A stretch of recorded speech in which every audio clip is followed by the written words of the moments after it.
नमस्कार दोस्तों, स्वागत है आपका पार्वती पनमूली में। वास्तु शास्त्र में बताई गई उन गलतियों से बचें जिनसे बढ़ता है वास्तु दोष का खतरा। तो आइए हम जानते हैं ये वास्तु दोष क्या क्या हैं जिनसे हमें बचना चाहिए, नहीं तो हमारे जीवन में वास्तु दोष का खतरा और भी बढ़ जाता है। अगर आप मेरे चैनल पर नए हैं तो मेरे चैनल को लाइक, शेयर एंड सब्सक्राइब कीजिए।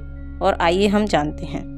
वास्तु शास्त्र में वास्तु से जुड़े कई उपाय बताए गए हैं जिनका पालन करने से व्यक्ति को बहुत लाभ मिलता है और उनकी सभी समस्याएं दूर हो जाती हैं। तो आइए जानते हैं कि किन गलतियों से बढ़ता है वास्तु दोष का खतरा।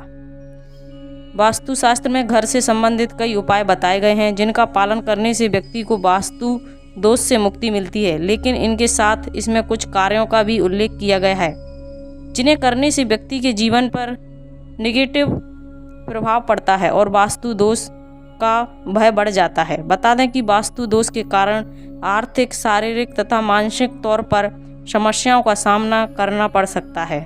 साथ ही परिवार में भी कई प्रकार की समस्याएं उत्पन्न होने लग जाती हैं जिनके कारण व्यक्ति को तनाव मिलता है। ऐसे में व्यक्ति को कुछ भी ऐसी गलतियों से बचना चाहिए जिनसे घर में नेगेटिव एनर्जी का प्रभाव का भय बढ़ जाता है। तो आइए जानते हैं किन कारणों से घर में बढ़ती है नेगेटिविटी। शास्त्रों में बताया गया है कि घर, कार्यस्थल या दुकान में लंबे समय तक अंधकार नहीं रहना चाहिए। ऐसा करने पर नेगेटिव एनर्जी का प्रभाव तेजी से बढ़ता है और वास्तु दोष का भी खतरा बढ़ जाता है। इसलिए इन जगहों पर कुछ न कुछ हमेशा रोशनी के लिए कम बिजली वाला बल्ब ही या धूप बत्ती अवश्य जलाकर रखना चाहिए। वास्तु शास्त्र के अनुसार बिना पूजा पाठ के घर में नहीं रहना चाहिए।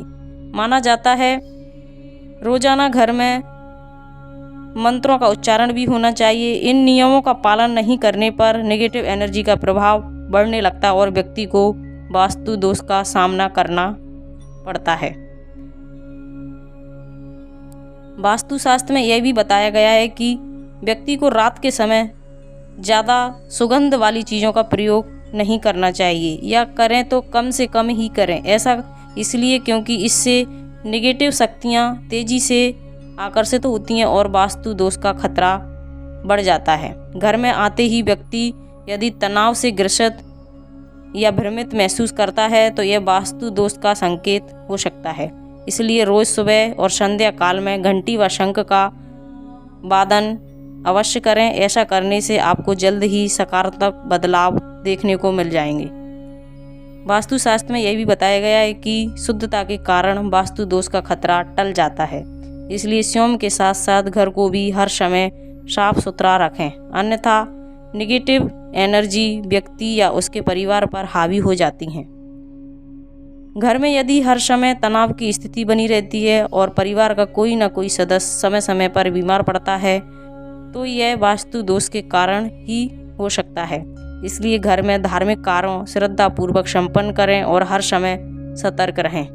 तो ये हमारी वास्तु दोष से जुड़ी कुछ जानकारी थी। अगर आपको अच्छी लगी हो तो प्लीज़ चैनल को लाइक, शेयर एंड सब्सक्राइब कीजिए और कमेंट में ओम नमः शिवाय अवश्य लिखिए। Thank you.